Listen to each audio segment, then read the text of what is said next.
भीम के पास हजारों हाथियों का बल था, तो जरा सोचिए, जिस योद्धा की भुजाओं में इतना पराक्रम समाया हो, उसकी गदा आखिर कितनी भारी और कितनी विनाशकारी रही होगी। और उससे भी बड़ा सवाल, महाभारत युद्ध के बाद वह गदा आखिर गई कहां?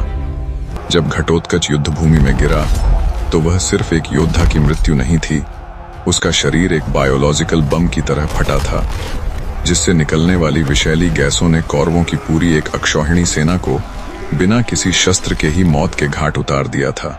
और क्या आप जानते हैं, वनवास के दौरान पांडवों के पास था अक्षय पात्र, एक ऐसा पात्र जिसमें से भोजन कभी समाप्त नहीं होता था। क्या यह कोई चमत्कार था, या फिर सूर्य की किरणों से ऊर्जा लेकर असीमित भोजन बनाने वाली उस युग की एडवांस्ड फूड टेक्नोलॉजी? एक कहानी यह भी बताती है कि शकुनी के पास अपने पिता की हड्डियों से बने पांसे थे, और उन पांसों के भीतर रहता था प्रशिक्षित चिंटियों का एक जीवित समूह। जैसे ही पांसा फेंका जाता, वे चिंटियां अंदर से भार बदल देती ताकि वही अंक आए जो शकुनी चाहता था।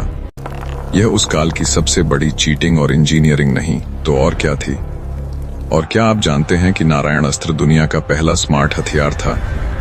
यह आज की AI टारगेटिंग मिसाइल की तरह काम करता था। जो शस्त्र उठाए वही मारा जाए, और जो हथियार त्याग कर समर्पण कर दे, अस्त्र खुद उसे पहचान कर छोड़ देता था।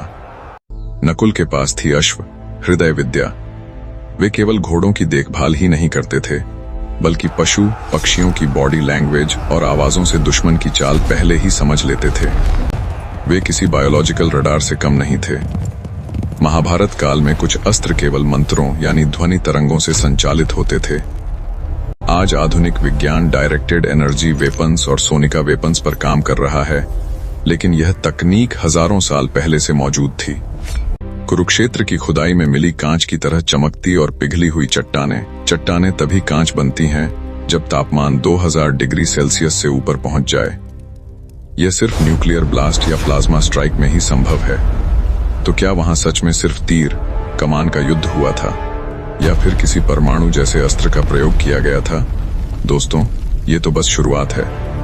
आज के इस वीडियो में मैं आपको महाभारत से जुड़े ऐसे 10 प्रमाण और रहस्य बताने वाला हूं जो चीख कर कह रहे हैं कि हमारे पूर्वज आदिम नहीं थे, बल्कि आधुनिकता की उस चरम सीमा पर थे जहां तक पहुंचने की कोशिश हम आज कर रहे हैं। आगे बढ़ने से पहले हाथ जोड़कर एक छोटा सा निवेदन, वीडियो को लाइक करें, चैनल को सब्सक्राइब करें, ताकि सनातन धर्म से जुड़े ऐसे अद्भुत और रहस्यमय वीडियो आप तक सबसे पहले पहुंचें। तो चलिए दोस्तों, कमेंट में जय सनातन धर्म लिखकर इस रोमांच